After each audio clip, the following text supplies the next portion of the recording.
here to help you with breeze.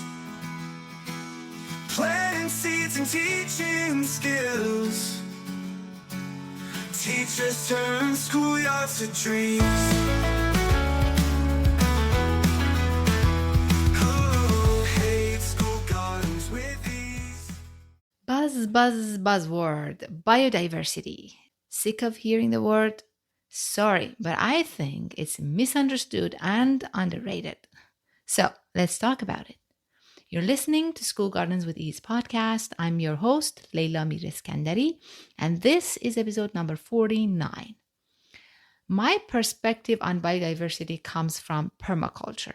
Permaculture, as you may know, is a process for designing human life by mimicking natural forests. A big portion of permaculture design is about producing food, but it doesn't stop there. Permaculture also helps us design our living spaces for harnessing energy, building community, and much, much more. And I think that's one of the biggest differences between permaculture and horticulture, that it's not just about food production. Permaculture, especially in urban and suburban world, is very personal, and at the same time, it's very communal. It's less about producing food to sell and more about regenerating sustenance for communities, and not just human communities, but also natural habitat. You see, permaculture has 3 ethics and 12 principles. I won't get into all those here because, that would be a serious bore. And you can just simply find that information in a 2-second Google search. But there are 4 specific principles that has to do with the concept of biodiversity that has influenced my way of building school gardens that I want to quickly mention, because I think that it will help you understand the deepest secret to my success with school gardens. And hopefully in turn, that will result in your own success. There are 2 principles that show us how to work with nature. The principle of observe and interact, as well as the principle of apply self-regulation and accept feedback.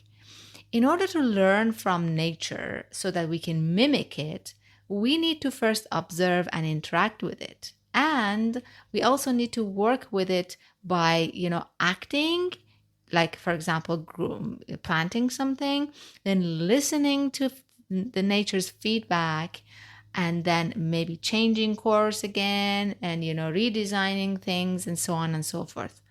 When it comes to school gardens, this concept connects very deeply with the idea of hands-on, authentic learning experiences, and also with the concept of having a growth mindset, being humble, listening to feedback, and changing course, changing design.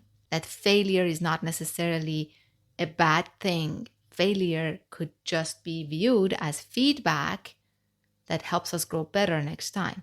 Very important concepts in the world of education.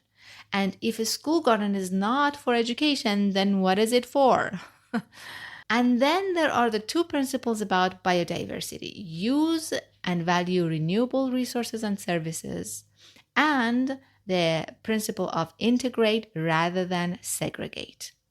When we integrate rather than segregate, in a simple example, when we plant a garden bed with a mix of tomato, marigold, basil, and beans, rather than a monoculture patch of just tomatoes, we are growing a biodiverse garden that uses resources and services that nature provides.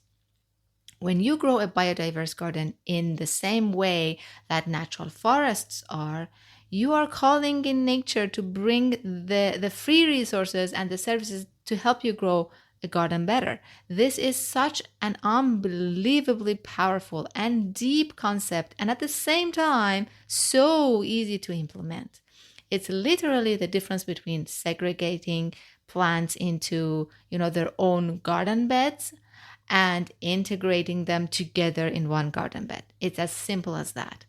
It's the same concept you see in ancient ways of growing food. A very good example of that is the 3 Sisters technique that indigenous peoples of the Americas employed. They would grow corn, squash, and pole beans together. They would integrate rather than segregate. And in this way, they would invite nature to bring its resources and services to grow better crops. The corn would provide a strong stalk for the pole bean to grow up on. The bean would fix nitrogen in the soil, which is good for squash and the corn. And the squash would cover the ground to retain moisture in the soil and to eliminate weeds and protect the soil, which the other two plants would benefit from.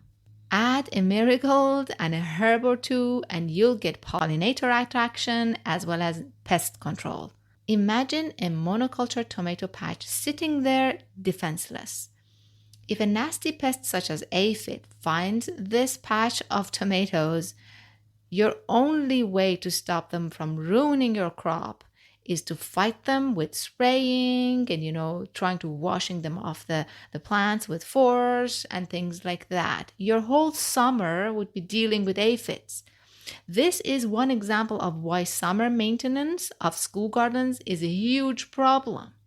Side note here, I have a class called School Gardens with Almost No Summer Maintenance that I will link for you in the show notes. Now, imagine a tomato, basil, and marigold patch that deters squirrels and rabbits and also attracts ladybugs, the main predator of aphids. Ladybugs leave a pheromone behind that deters aphids, and each one of them eats hundreds of aphids in one day. And that's how you use natural resources and services for free. And your summer will be freed up to enjoy the garden instead of fighting pests. This is just one example. A biodiverse garden is strong in multiple levels. It's more interesting for kids. It's much more lush and beautiful. It's much more productive. It's filled with butterflies and ladybugs and beetles and bees of all kinds and colors and sizes. It's home to lizards and frogs and all kinds of pest predators. It's a sensational, magical, and highly educational ecosystem. And a garden that lacks biodiversity is boring, it's bland, with not much but just pest invasion and occasional fruit popping up if you are lucky happening in it. Really not much happening in it. Very boring and sometimes frustrating. The difference is huge, not just in being interesting, but also in being productive and low maintenance. Let's follow the path of permaculture in our school gardens. Let's learn from nature, observe and interact with it, use its renewable resources and free services wisely.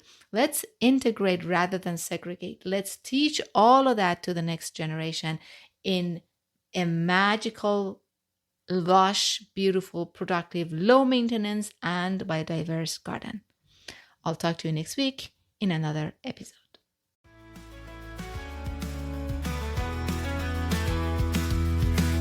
You've listened to the entire episode, and for that, I want to thank you from the bottom of my heart.